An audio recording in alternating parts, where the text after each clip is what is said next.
What's going on, guys, and welcome to another Doctor Who classic review. Today I'm going to be reviewing the Sixth Doctor Colin Baker story, Timelash. It is the final Sixth Doctor story I have to watch. If you're watching these in the order of, them in the playlist, kind of in chronological order of when the episodes went out, then it doesn't make much sense for you, but this is the final Colin Baker story I have yet to watch because I watched them out of order. It's one that I've heard not great things about, to be honest. And yeah, so I went into this one kind of with a bit of an open mind to, be like, all right, I know there's some people that don't love this one, a lot of people that don't love this one, but let's see what it's like. So anyway, let's get started looking at the back of the DVD. This is Timelash by Glenn McCoy.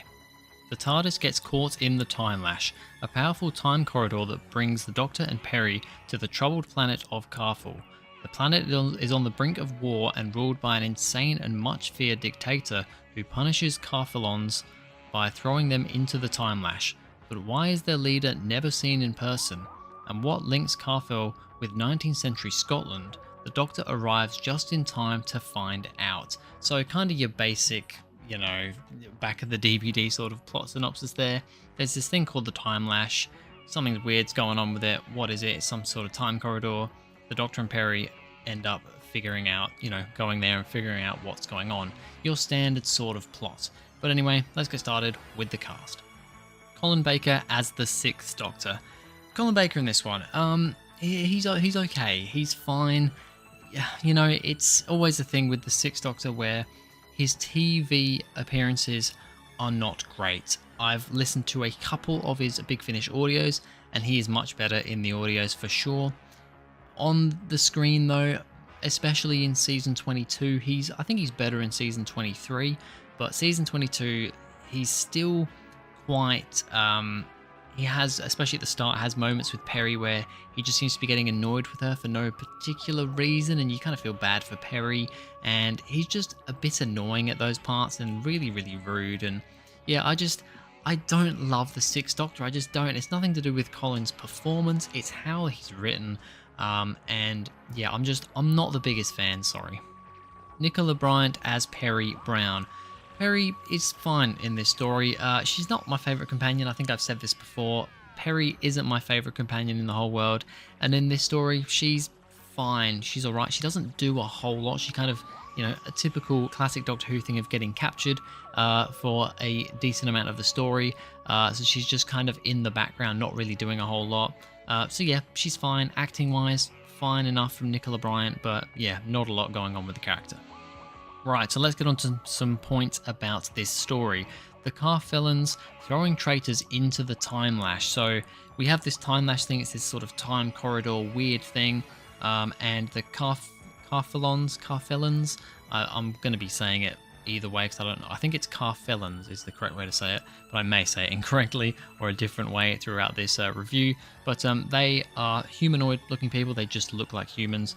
They are throwing traitors of their people into this Timelash, but some of the Carfilons don't agree to this. They don't think this is right, but other ones, they're just kind of following their leader. So it's an interesting premise of, what's going on here. They're on the brink of war potentially, and they're, throwing traitors into this Timelash thing. What is going on? The Borad is in charge of the Carfilons. So yes, we have this Borad character who we don't get to see for a good amount of the story. We'll get onto that later. But he is the main villain of the story. But it turns out he is kind of in charge of all the people on Carfil.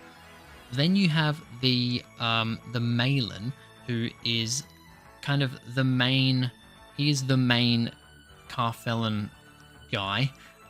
He's the one in charge of everybody that everybody sees, but above him is this Borad character. So it's an interesting kind of dynamic of these different ranks of people, I guess, and the Malin character changes quite often, which I think we'll get into later on. But yeah, it's an interesting. Actually, no, I haven't actually noted it down, so I'll just mention it now. If the Malin does something that the Borad doesn't agree with or doesn't like, he brings him to his lair, because nobody ever gets to see Borad.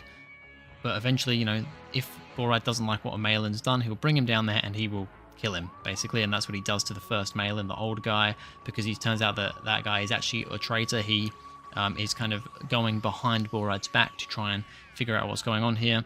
And yeah, he ends up killing him. The Doctor has been to Carfell before. This is a pretty interesting part of the story that I do quite like.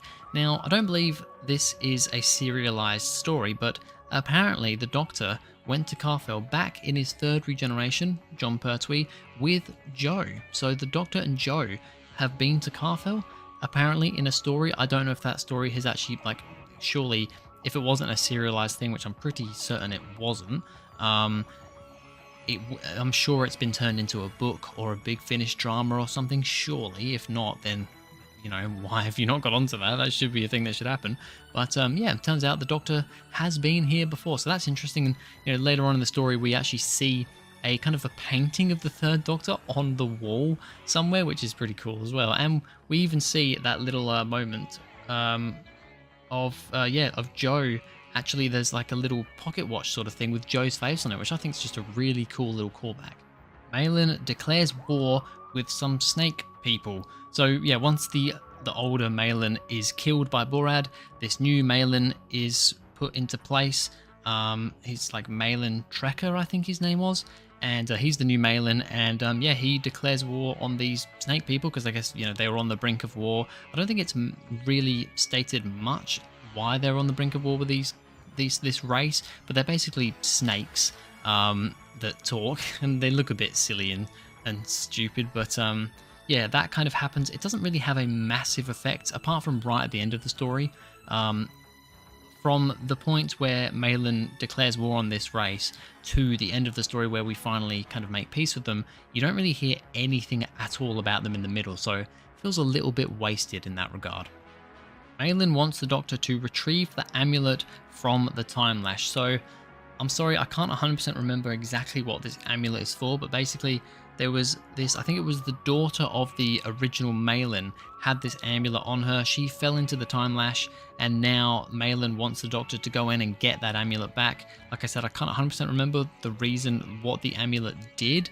I think it may have something to do with this war and stuff, but I can't 100% remember, or something to do with Borad, but he wants the Doctor to go get this amulet back.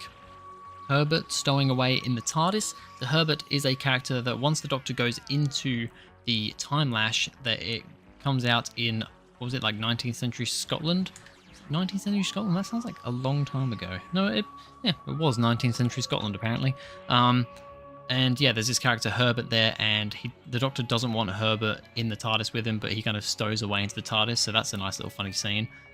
The Doctor abseiling into the Timelash, that is a bit of a long scene, but an interesting scene. You know, he's abseiling down, there's all these kind of crystal looking things that he's landing on.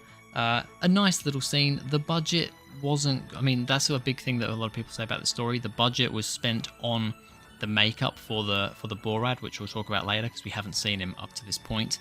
And kind of elsewhere, the budget isn't really there. You know, they have a few moments in the TARDIS where it's like shaking around. It looks really terrible, and there's just some other effects that do not look good in this story.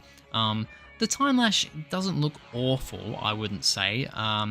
But yeah, it's an interesting scene. It goes on for maybe a little bit too long.